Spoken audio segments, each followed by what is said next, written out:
நம்ம உடம்புல தேங்கக்கூடிய கழிவுகளை தான் வியாதிகள்னு இன்னைக்கு எல்லாரும் சொல்றாங்க. அப்போ இந்த கழிவுகளை எப்படி நீக்கணும் அப்படிங்கிறதான் அக்குபஞ்சருடைய தத்துவம். என் பேர் ஐயப்பன்.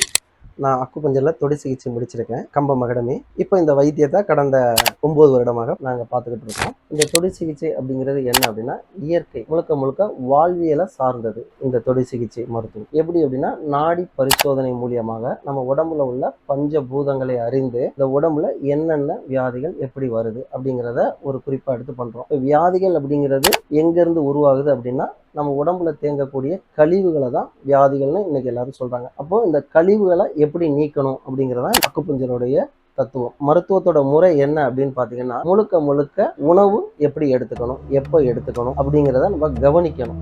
அதை பொறுத்து தான் இந்த மருத்துவம் வேலை செய்யும். மருந்துகள் கிடையாது.